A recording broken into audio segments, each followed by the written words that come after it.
Hi, everyone. Welcome back to the series of videos in which I share information and stories and tidbits about the writing of my book, The Gambler Wife. One phrase that comes up often in my book, and even in the jacket copy, is the phrase feminism. Anna Dostoyevskaya, Dostoyevsky's second wife, was a feminist, was part of the first wave of the Russian feminist movement. And so many readers are curious what that means, what feminism in Russia meant at the time. Most people were not even aware that there was a feminist movement in Russia, but in fact, there was a very well-developed feminist movement in the mid-19th century. And it came on the heels, it came as part of a series of wide-ranging reforms, the so-called Great Reforms of Alexander II in the early 1860s. Russia suffered a humiliating defeat in the Crimean War, and it became clear to the leadership, to the Tsar, that one of the reasons that Russia suffered that defeat is because they were a very backward society and they needed to modernize in order to remain competitive with the other Western societies. And so the Tsar proceeded to implement a series of political changes, of economic reforms. One of the greatest, most famous reforms was the emancipation of the serfs, of the peasants. There were changes to the court system, trial by jury, a whole series of changes. But one of the big changes that was happening at this time is that there was a call to provide women with more opportunities, more professional opportunities, to encourage them to use their intelligence and to encourage their ambitions so that they could play a role in rebuilding this Russian society. And there were articles and books written about it. Women started founding their own cooperatives and started playing a much more active role in the workforce. In 1859, the government opened some of the first schools, high schools, to provide young women with an education on a par with young men's education. And Anna Dostoyevskaya herself, in fact, went to one of those schools that was founded at that time. And so this was a sweeping movement.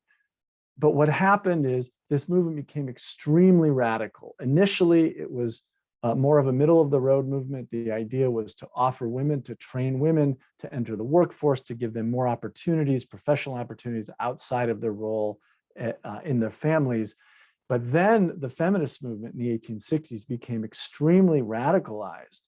And it became a countercultural movement entirely, a revolutionary movement, meaning that the feminists saw that their goal was to join forces with the revolutionary stirrings in Russia at the time, and not just provide opportunities for women, but in fact contribute to the dismantling of the entire Russian society, the traditional Russian society. And so women started dressing very differently. Instead of the parasols and the nice frilly muslin dresses of the Russian miss, women started wearing long, straight,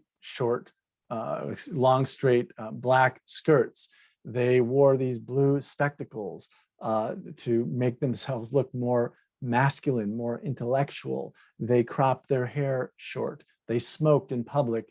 They intentionally defied many of the traditional norms of traditional society. And one of the things that they did is they did not believe in traditional marriage. They believed in what was called fictitious marriage.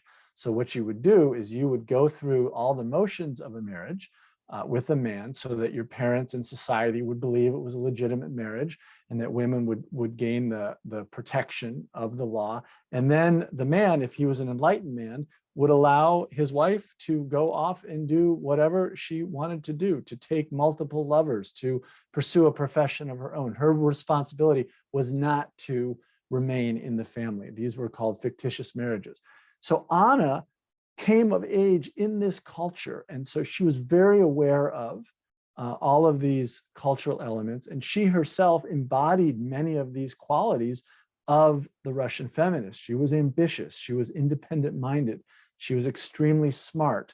She wanted to contribute to society. She didn't just want to build a life for herself as a mother and as a wife.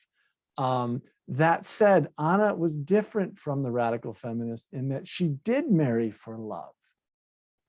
She committed the cardinal sin of marrying Fyodor Dostoyevsky for love.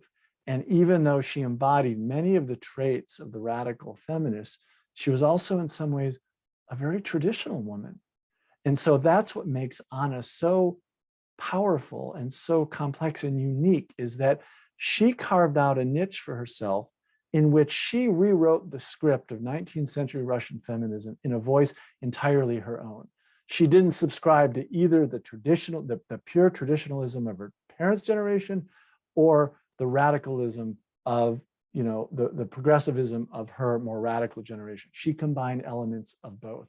And that's what makes her unique and her story unique and so relatable, because women, all of us, in 2021 can relate to this struggle with how do we adapt certain elements of the more progressive influences of our time, and also hold on to the elements of, of the past that we still value.